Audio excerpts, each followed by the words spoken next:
Here is a number that should stop you cold. The median retirement savings for an American household approaching retirement age, according to Federal Reserve data, is approximately $35,000. That is not a typo. That is the typical balance sitting in a retirement account for someone who may have worked for 30 or 40 years and is now facing the reality that $35,000 will last, at a modest withdrawal rate, roughly 1 year. And yet, current American retirees believe someone needs an average of $823,800 in savings to retire comfortably in 2026. The gap between what people have and what they believe they need is not a small rounding error. It is a crisis of several $100,000 playing out quietly, across tens of millions of households, right now. About 3 in 5 American workers, or 58%, say their retirement savings are behind where they should be. Of those, 37% say they are significantly behind. That is not a minority of people who made careless decisions. That is the majority of working adults in the most prosperous country in the world, facing a retirement they are not financially prepared for. Here is what makes this more than just a depressing statistic: it is almost entirely fixable, for most people, without a single dollar of additional income. The problem is not how much money is coming in. The problem is an invisible force called lifestyle creep, a set of deeply embedded spending habits that expand automatically to consume every raise, every bonus, and every windfall before most people ever consciously decide to let it happen. And the antidote to lifestyle creep is the exact system this channel is going to break down for you over the coming weeks and months, starting with this video. What you are going to understand by the end of this video is how the retirement crisis is actually built, what the math looks like on both sides of the problem, exactly how much money you would need to never work again, and the first concrete steps of a frugal living framework that has helped thousands of ordinary people reach financial independence far earlier than the culture around them ever suggested was possible. Before getting into the solutions, you need to understand the full scale of the problem, because the statistics are more dramatic than most people realize, and understanding them creates the urgency that actually drives change. Over a quarter of people who are not yet retired say they expect to never retire. Not retire late or retire at 70. Never. And that is not because they are planning to work by choice. For most of them, it is because the math has already played out and the number is not achievable. On average, American households spend 52% of their income on essential spending such as housing, food, and bills. This rises to a full 2/3 of income when non-mortgage debt payments are included. That leaves roughly 1/3 of income for everything else: savings, investing, fun, emergencies. And in practice, most of that remaining third gets absorbed by discretionary spending before a single dollar reaches a retirement account. Here is the compounding problem. Food delivery spending increased 10.2% from 2024 to 2025. Streaming service spending grew 12.5%. Rideshare spending increased 7.9%. These are not dramatic, visible purchases. They are quiet, incremental increases in the cost of convenience. Each individual increase feels trivial. Collectively, they are silently closing the gap between income and freedom faster than most people's income is growing. And here is what makes all of this so psychologically difficult to address. The increases feel earned. When your salary goes up, a slightly nicer apartment feels like a reasonable reward. A coffee out instead of making it at home feels like a small luxury you deserve after a hard week. Upgrading your car feels sensible when you can technically afford the payments. None of these individual decisions seem catastrophic. But each one locks in a new, higher base level of spending that is very hard to reverse. A 2025 Goldman Sachs report showed that 40% of households earning $500,000 or more still felt like they were living paycheck to paycheck. This is not a low-income problem. This is a universal behavioral pattern that tracks income at every level, which is precisely why it requires a deliberate system to escape rather than just a bigger paycheck. That system starts with understanding what economists and the FIRE community call lifestyle creep or lifestyle inflation. The concept is simple: as income rises, spending rises to match it, and the savings rate stays roughly constant or even declines. Think about what happens in a typical career trajectory. Someone earns $40,000 a year at 24, lives in a modest apartment, drives an older car, and cooks most of their meals at home. By 35, their income has risen to $70,000. But instead of banking the additional $30,000 per year or the majority of it, they have upgraded the apartment, replaced the car, started going out to dinner more regularly, added several subscription services, and generally expanded their cost of living to match their higher income. Their savings rate at 35 is often similar to what it was at 24, even though they are earning significantly more. Lifestyle creep happens when people spend more as they make more income. The mechanism is so automatic and socially reinforced that most people never consciously choose to let it happen. It is the default setting of modern consumer culture. And the only way to escape the default is to have a deliberate competing system running in parallel. The reason this matters so critically for retirement and financial independence is compound interest.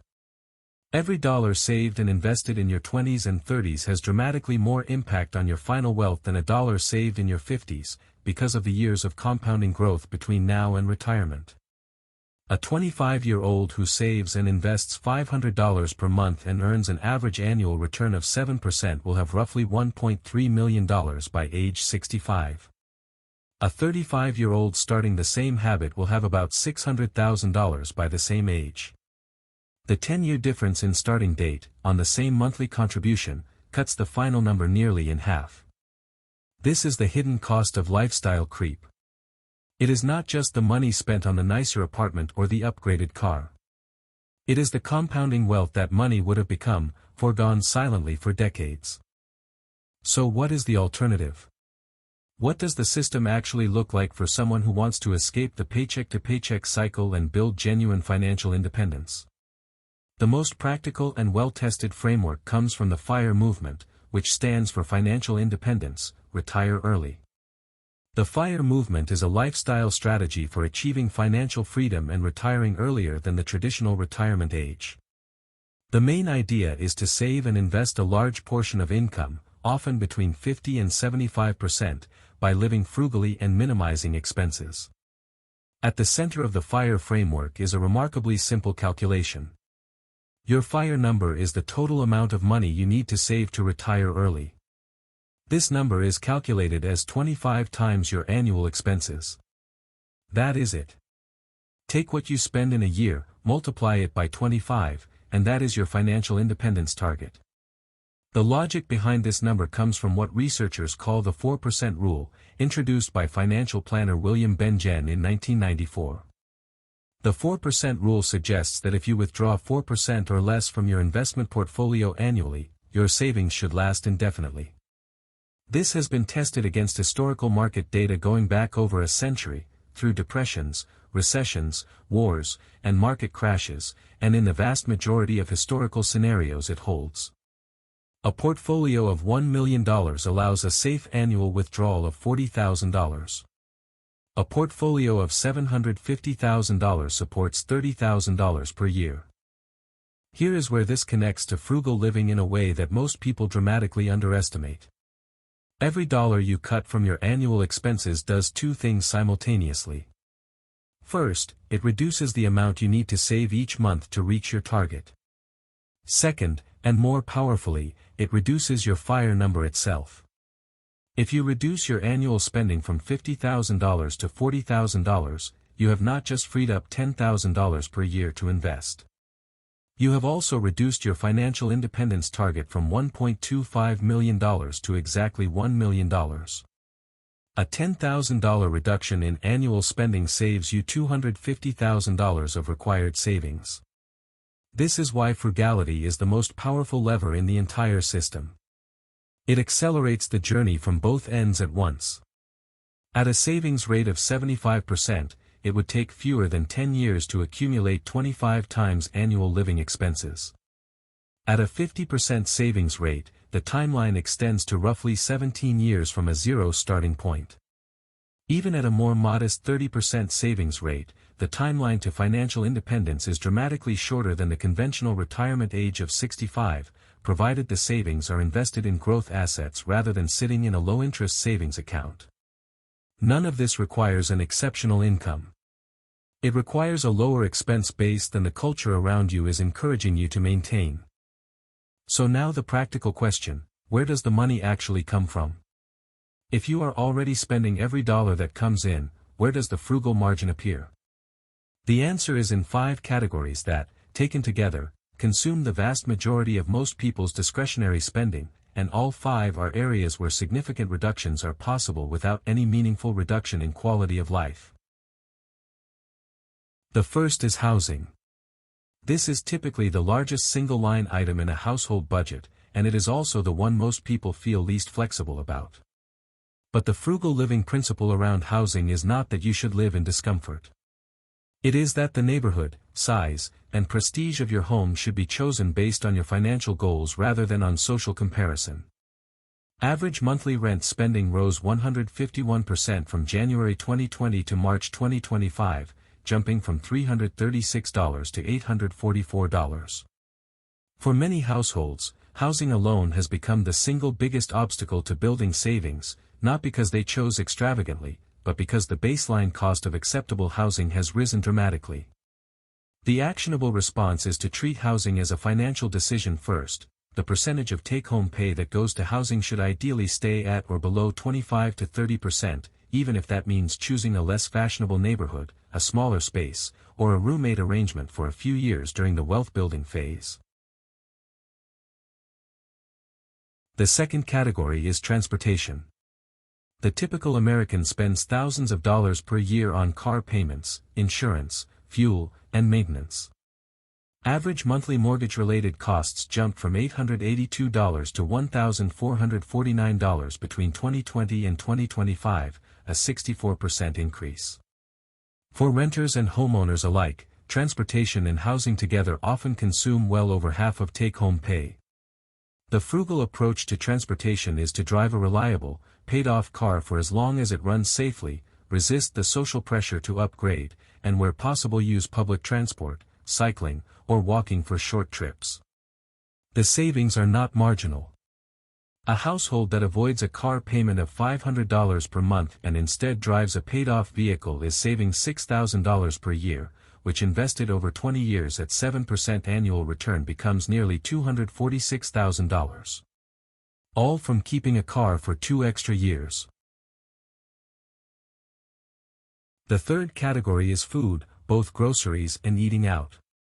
Meal prepping just a few hours each week can produce dramatic results, with grocery bills cut by as much as 20% simply by shopping with a list and avoiding impulse purchases. Meal planning, buying store brands, cooking in bulk, and cutting delivery apps are not deprivation tactics. They are the financial habits of people who are serious about their future. The average American who regularly orders food delivery is spending $150 to $200 per month on the convenience alone, above what the food itself would cost to prepare at home. Over a year that is $1,800 to $2,400.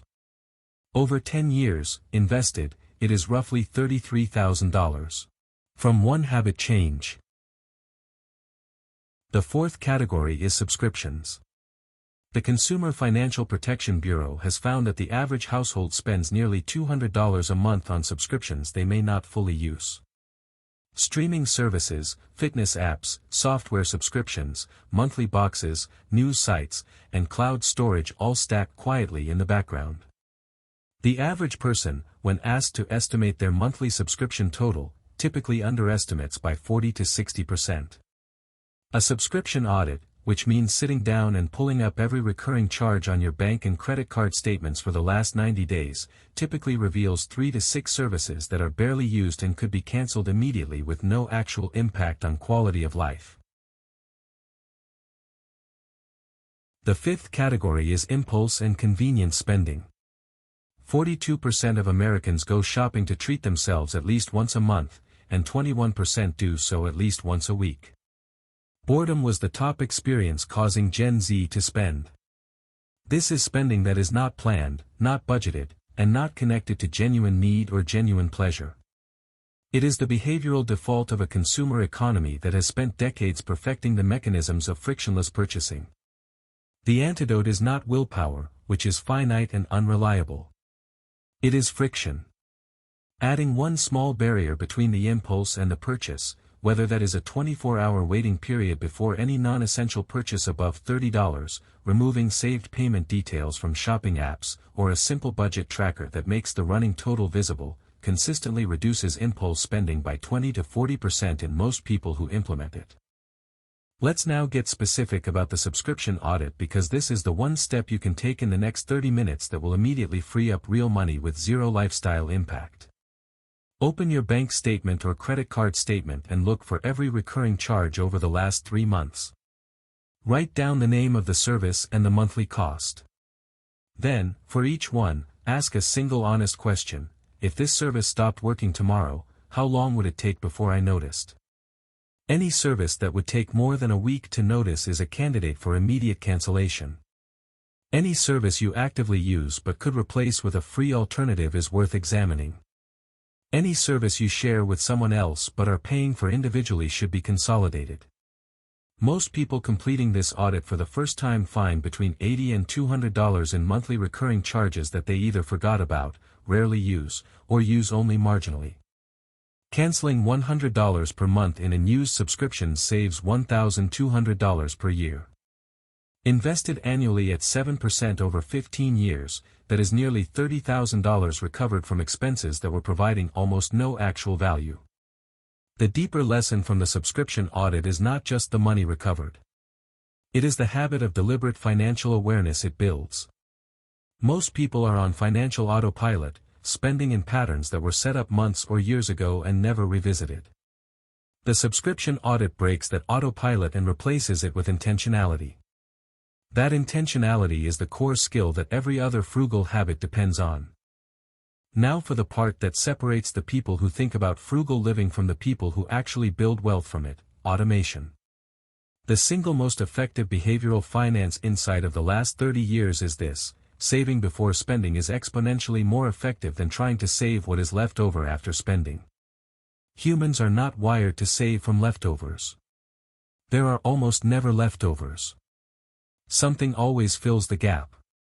The way to escape this pattern is to make saving automatic and invisible. Set up a standing transfer from your checking account to a separate savings or investment account on the same day your paycheck arrives, before you have a chance to spend the money. Treat this transfer exactly the way you treat a bill payment. It is not optional, it does not get skipped in a tight month, and it happens whether or not you consciously think about it. Start at whatever percentage feels sustainable, even if that is just 5 or 10%. Then commit to increasing the percentage by 1% every 3 months, or every time you receive a raise or promotion. This is the key to escaping lifestyle creep at source. When your income rises, the automatic savings rate rises first, before the lifestyle expansion can absorb the increase.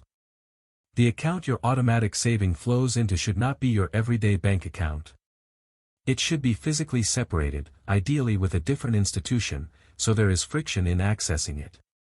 For longer-term wealth building, this money should be invested in low-cost index funds, which have consistently outperformed actively managed funds over long time horizons due to lower fees and broad market exposure. A simple 3-fund portfolio, covering total U.S. market, total international market, and bonds in an allocation appropriate to your age and risk tolerance, is what the majority of FIRE-achieving investors actually use. Not complicated strategies, not individual stock picks. Low-cost, diversified, automated investing in index funds.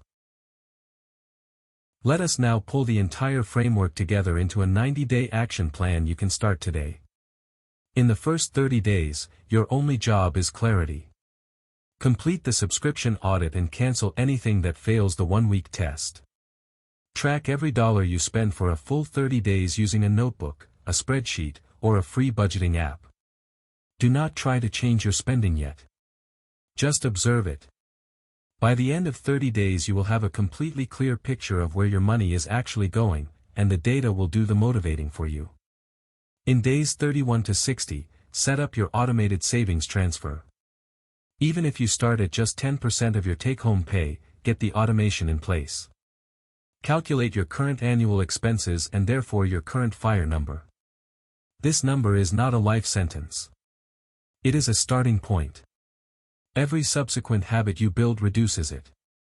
In days 61 to 90, address the biggest single discretionary spending category you identified in your 30-day tracking exercise. For most people this will be food delivery, dining out, or impulse shopping. Design one specific system change, not a willpower-based resolution, but an actual structural change that adds friction to that spending category. Meal prep 1 day per week. Delete the delivery app from your phone. Implement the 24-hour rule for non-essential purchases. At the end of 90 days you will have more financial visibility, a new automated savings habit, and one meaningful spending reduction in place. That is not the entire journey. But it is a genuine, measurable start that compounds from here. The core idea of financial independence is simple: treat money as stored life energy and decide deliberately how many hours of your life each expense costs. That shift lets you optimize spending without blanket deprivation. People who prioritize financial independence tend to view purchases through a trade-off lens: does this item buy lasting value or just temporary satisfaction? Once that mental model is in place, frugality stops feeling like sacrifice and starts feeling like a deliberate, powerful choice. You are not choosing to have less. You are choosing to have the specific things that matter to you, in exchange for a future that most of the people around you will never have. The math on this is extraordinary once it starts compounding.